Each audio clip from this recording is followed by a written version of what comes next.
bienvenue sur Monaco Info. Aujourd'hui, dans ce journal, nous vous parlerons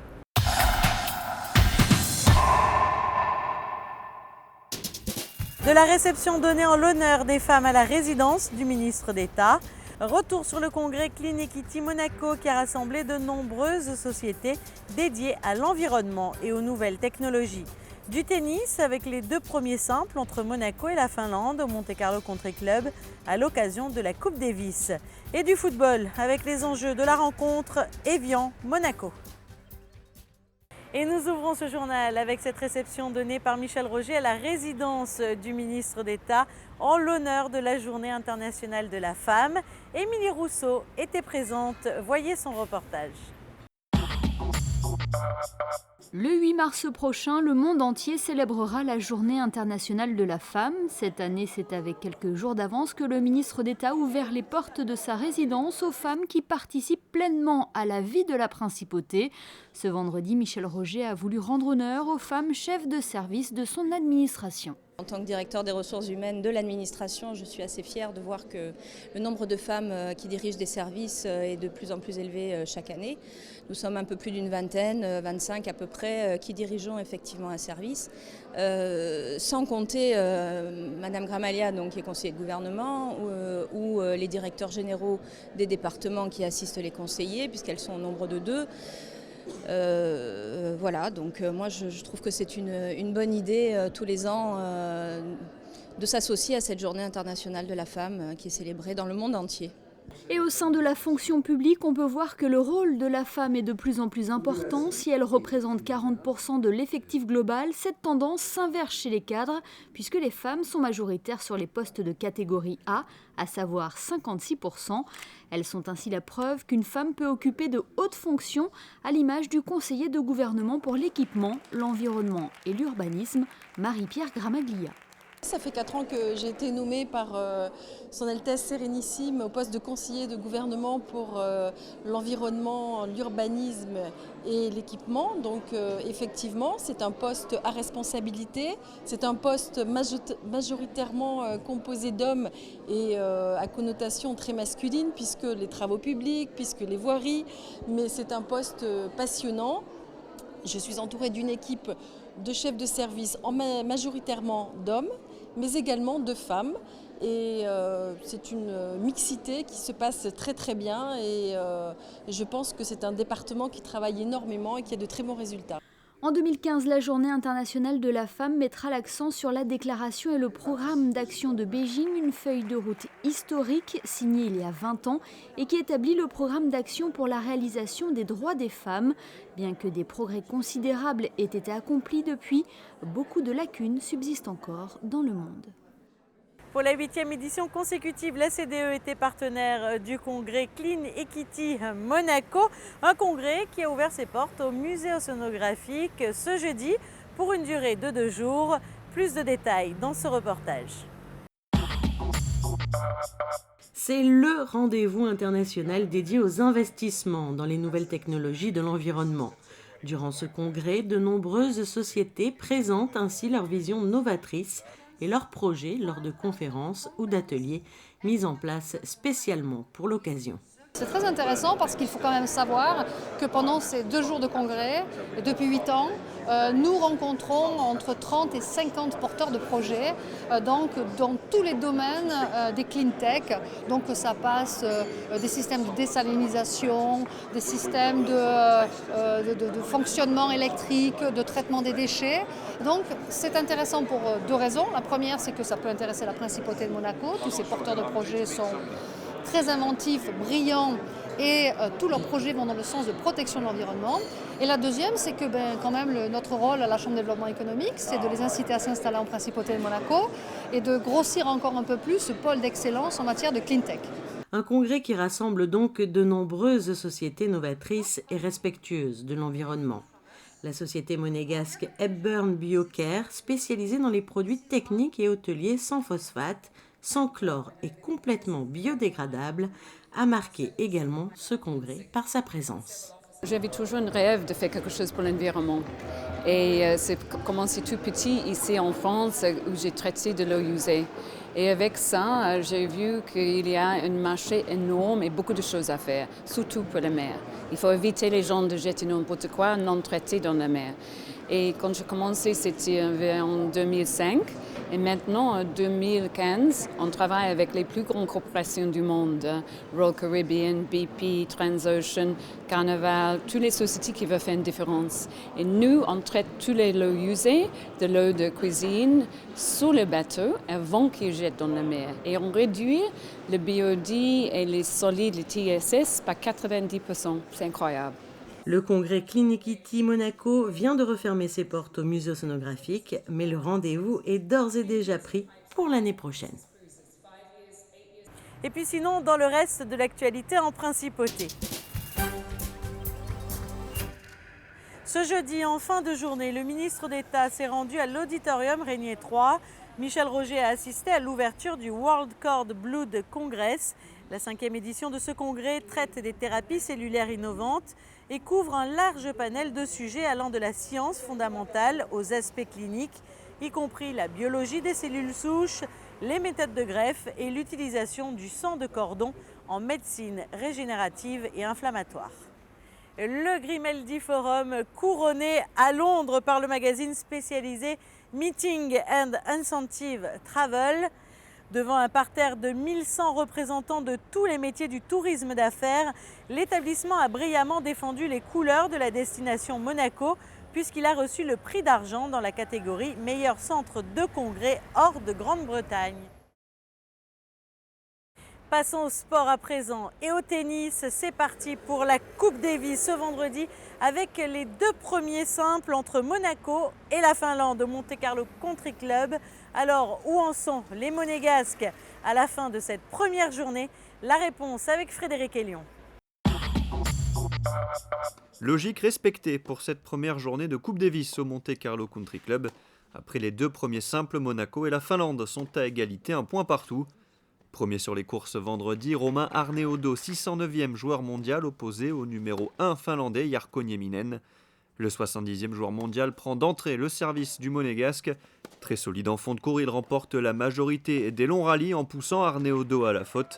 Nieminen remporte le premier set 6-1. Toujours aussi solide, le Finlandais se détache en début de seconde manche, 3-0 double break. Romain Arneaudo ne lâche rien et élève son niveau de jeu, moins de fautes directes, un plus grand pourcentage de première balle. Il recolle à 5-4, mais Nieminen serre le jeu dans les moments importants et s'adjuge le second set 6-4. Jeu à la deuxième manche, Finlande. Même physionomie en début de troisième set, le Monégasque commet trop de fautes. Nieminen se détache 5-1, mais Romain Arneaudo se bat jusqu'au bout. Il varie plus, lâche ses coups et recolle à 5-3. Malgré de nombreux jeux accrochés, Nieminen, un ton au-dessus, s'impose en 3-7, 6-1, 6-4, 6-3. Je suis un peu frustré parce que je sens que j'ai des occasions sur quasiment tous les points en fait. Et j'ai pas l'impression, mais il est très solide en fait. Il donne pas un point. C'est un peu moi qui fais les échanges et il me prend un peu dans ses filets parce que je finis par rater. Il y a des moments où je force et du coup il gagne des jeux faciles quand je fais des fautes. Et à chaque fois que j'arrive à gagner les jeux, c'est des grosses batailles, c'est des beaux points. Donc c'est dur quoi, parce qu'il faut que je joue bien tout le temps et dès que je joue un petit peu moins bien, je perds les jeux et au final ça fait la diff. Parce que je reviens bien au second et sur 2 points je perds 6-4. C'est là que ça aurait pu tourner surtout. Je fais des choses bien mais sur la longueur, j'ai pas un niveau assez élevé pour le passer quoi. Place ensuite au deuxième simple entre le numéro 1 monégasque Benjamin Balleret et le numéro 2 finlandais Mikko Kontinen. Balleret débute fort la partie, Balou s'appuie sur une bonne première balle et fait la différence dans l'échange en s'appuyant sur son coup droit. Kontinen commet trop de fautes, premier set pour Monaco, 6-2.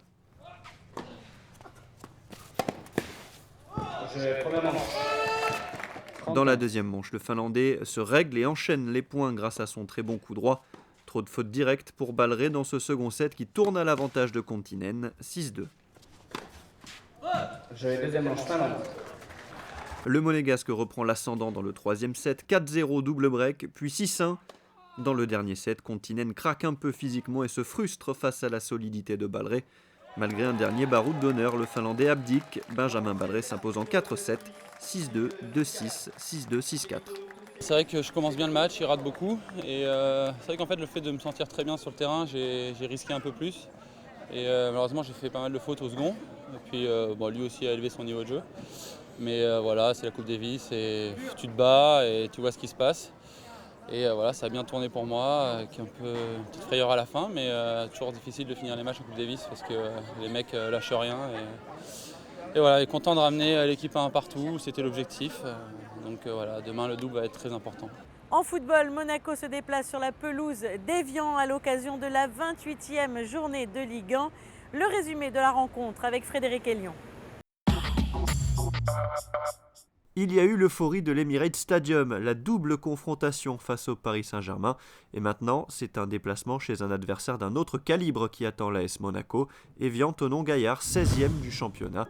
Une équipe qui lutte pour le maintien, mais une formation en forme ces derniers temps, avec 3 succès d'affilée en Ligue 1. Le déplacement piège par excellence. C'est un match difficile. C'est un match contre une équipe qui vient remonter. C'est un match à l'extérieur. C'est le 4e match en 11 jours. C'est le 43 matchs de l'année. Mais je n'ai besoin de jouer con 100% de l'intensité pour jouer pour gagner. Il a gardé sa cage inviolée pendant 842 minutes cette saison en Ligue 1. Daniel Subasic est le dernier rempart de la meilleure défense du championnat. C'est en partie grâce à lui que l'ASM pointe à la 4e place au classement et le podium est en ligne de mire. Tout c'est possible, encore resterait beaucoup de matchs. Donc, aussi contre Montpellier, rester un match chez nous. Si on a gagné le prochain match, tout c'est possible. Si on a fait une série. Monaco enregistre le retour d'Aymen Abdenour en défense centrale. Ricardo Carvalho pourrait faire son retour dans le groupe. Radji, qui a repris la course, et Bakayoko, toujours en rééducation, sont toujours indisponibles. Voilà donc pour ce tour d'horizon de l'actualité en principauté. Et puis, comme chaque fin de semaine, nous consacrons la fin de ce journal à notre invité du week-end. Il s'agit aujourd'hui de Patrice Franck, le chef sommelier de l'Hôtel de Paris. Patrice Franck, bonjour. Bonjour, bienvenue à l'Hôtel de Paris, bienvenue dans nos caves. Merci. Alors nous sommes dans un lieu qui est très peu connu en principauté, puisque nous sommes dans les caves de l'Hôtel de Paris. Est-ce que vous pouvez nous raconter son histoire? Tout à fait. Nous sommes ici à 15 mètres sous terre, sous l'hôtel Hermitage, un petit bond en arrière dans le temps. Les caves, l'hôtel a été construit en 1863 à l'initiative de la famille Blanc. Les caves avaient été pratiquement oubliées. À cette époque-ci, on recevait les vins en fût, nous les mettions nous-mêmes en bouteille. Les vins étaient servis à la Salle Empire, qui était l'unique restaurant de l'Hôtel de Paris. On arrive tout doucement fin 19e, et là, Marie Blanc, se rendant compte que les caves commencent à devenir trop petites, là on est à une époque où on commence à expédier les vins en bouteille et non plus en fût, donc décide sur sa propre fortune de faire creuser les caves dans lesquelles nous nous trouvons aujourd'hui. Nous recevons en 1874 2500 mètres carrés de caves. C'est l'une des plus grandes caves d'hôtels privés au monde.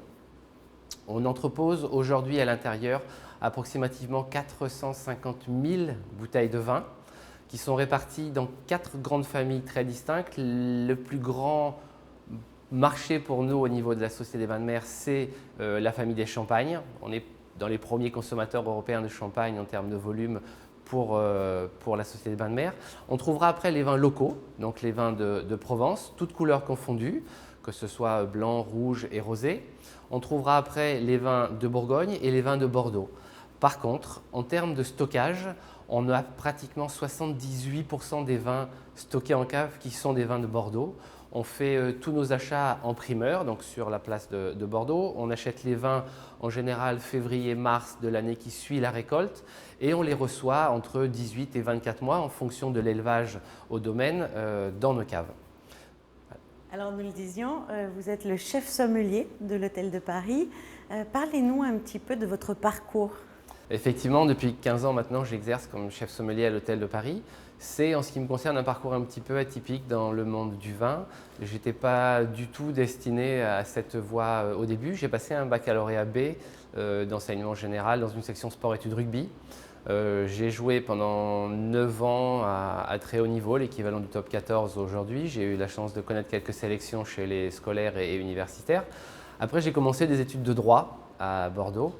Et mes anciens beaux-parents étaient propriétaires d'un restaurant étoilé Michelin dans la région de Cognac, d'où je suis natif. Et ils cherchaient pendant l'été du personnel pour leur donner un coup de main au niveau du service. Donc je me suis dit, moi, mettre du vin dans un verre, je devrais y arriver. Et en fait, la saison s'est très bien passée. J'ai beaucoup apprécié le contact, l'échange avec la clientèle. Et ça m'a ouvert vraiment l'esprit sur le monde du vin, qui est un monde de convivialité, de jovialité, de plaisir, de partage. Donc après, j'ai décidé d'arrêter mes études de droit et j'ai commencé des études de sommellerie. Donc en fait, tout se fait au niveau CAP, BEP. On a des diplômes qui sont validés, qui sont des diplômes de l'État.